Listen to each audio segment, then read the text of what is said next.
together for myself silver and gold and the special treasures of kings and of the provinces.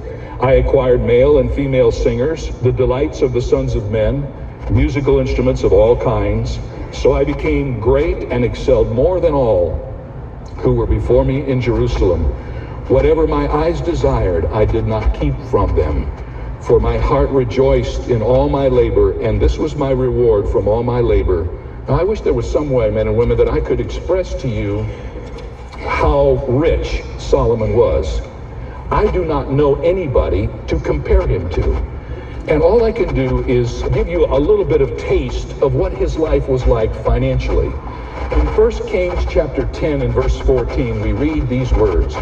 The weight of gold that came to Solomon yearly was 666 talents of gold. A gold scholar evaluates that gold's value at more than $25 million, which was an incredible sum in the days of Solomon. Is not a paltry number in our day today. If you had visited Solomon's kingdom during the days of his glory, you would have seen gold everywhere. It's referred to as the Golden Age, partly for that reason. Another passage in the book of Kings tells us that all King Solomon's drinking vessels were gold, and all the vessels of the house of the forest of Lebanon were pure gold. Now watch this. Not one was silver, for silver was accounted as nothing in the days of Solomon. We didn't have any of that crummy old silver around his palace, man. He was into gold.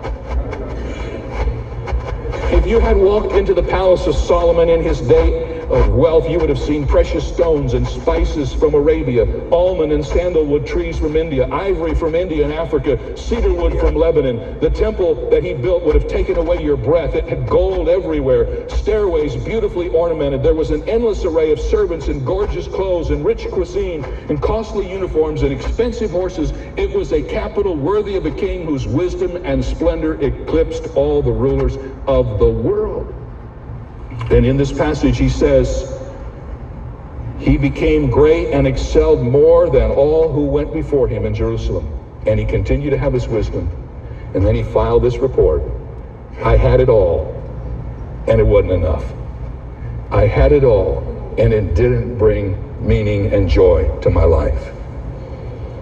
A writer in the Wall Street Journal called Money an article which may be used as a universal passport to everywhere except heaven, and a universal provider of everything except happiness. Johnny Carson once said the only value of money is so you don't have to worry about being poor. I'm going to tell you about a guy named Cecil Rhodes who went to South Africa when he was only 27, founded the prestigious De Beers Mining Company. Within 8 short years, he controlled the entire diamond mining industry of South Africa. At 36, Cecil Rhodes became Prime Minister of the Cape Colony. At his death, his legacy to the British Empire included northern and southern Rhodesia, France and Spain all together. Probably the richest man in the world was a friend of General William Booth, founder of the Salvation Army and one of the poorest men in the world. One day they were traveling together on a train. Booth leaned over to Rhodes and tapped him on the knee, and he said, "Tell me, man, are you happy?" He said, "Happy? Me? Good heavens, no." Rhodes and Solomon both learned that a life lived without reference to God, no matter how much money you have, is an empty life. That power, possessions, position, and prestige cannot make you happy.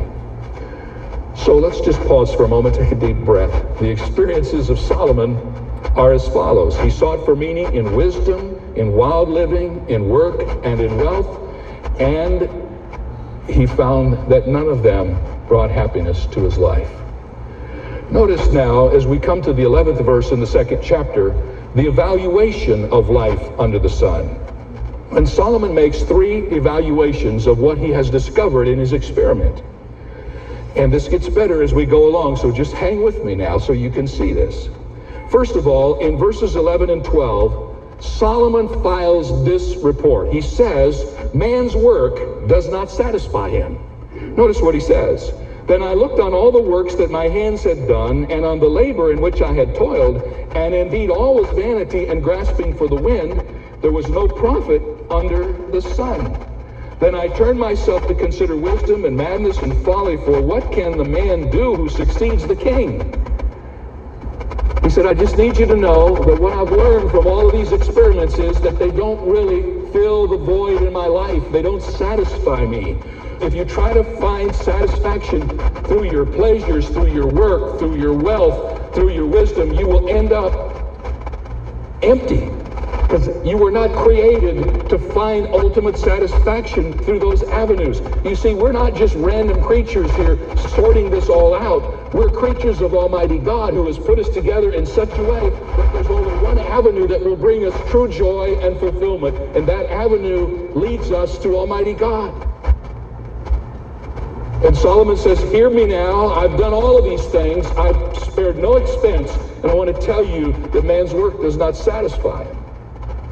Now, secondly, he makes an astounding statement.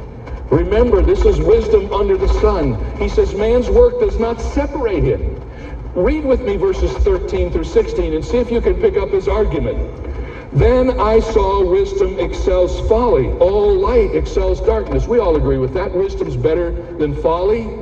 The wise man's eyes are in his head, but the fool walks in darkness. We believe that. I myself perceived, now watch this, that the same event happens to them all. So I said in my heart, as it happens to the fool, it happens to me. More wise than I said in my heart, this is also vanity. For there is no more remembrance of the wise man than of the fool. Since all that now is will be forgotten in the days to come, and how does a wise man die? He dies just like the fool. If all you see about life is life under the sun, is Solomon not telling the truth? You know what? I've never seen a hearse pulling a U-Haul it, have you? You can't take it with you, so when you come to the grave, everybody comes the same way. Naked we came into the world, and naked we go out of the world in terms of whatever we may have. Solomon says, I watched, and I saw these people that were wise, and I saw the people who were foolish, and you could see the difference, but when it comes to the end, you don't separate them out at all. If all there is this life and then death, there's no difference between the wise and the foolish when the ultimate appointment comes. You see his argument? He's saying, I've watched this now, and I want to observe with you that if there isn't anything, then that which is under the sun, then the wise and the foolish are the same, and it doesn't make any difference. Notice the third conclusion. Man's work does not satisfy him. Man's work does not separate him. And here's one that is really kind of bittersweet if you happen to be over 50. Man's work does not succeed him. Verses 18 through 23, now read what he says. But all my labor in which I had toiled under the sun, because I must leave it to the man who comes after me. And who knows whether he'll be wise or a fool. But he's going to rule over all my labor in which I toiled, in which I have shown myself wise under the sun. This also is vanity. Therefore I turned my heart and despaired of all the labor in which I had toiled under the sun. For there is a man whose labor is with wisdom, knowledge, and skill, yet he must leave his heritage to a man who has not labored for it. This also is vanity and a great evil. For what has man for all of his labor, for the striving is of heart with which he has toiled under the sun? All his days are sorrowful, and his work burdensome. Even in the night his heart takes no rest. This also is vanity. I'll tell you what. Living in this book, especially the first chapters, takes a man of great stature and strength and resolve, because I have to get through all of this to get to the good news. And I know you're all sitting there thinking, could we take a break? Could we go get a cup of coffee? Could we shut this thing down for a little bit until we can sort all this out? Just hang with me now. Solomon is saying something that all of us have thought at one time or another, whether we like to admit it. Build what you want. Save what you might. Have it all in stocks and bonds, in the bank, in real estate, wherever you might put it. But one of these days you won't be able to manage it anymore, and you have no idea what the person who comes after you is going to do with it. Isn't that the truth? We think that we've got this all figured out, and how many times have you seen that story? I have seen it many times, even with people who I know and are close to me. They live their life to the fullest, and when they die, everything they lived for is blown away. Like the book of Haggai talks about it, like there's a hole in the bag, or the wind comes and blows it away. The Bible tells us there's a way to live that doesn't happen that way. Investments We're in the middle of discussing that right now. We'll have some more of it tomorrow. I hope you will join us then. And in the meantime, don't forget,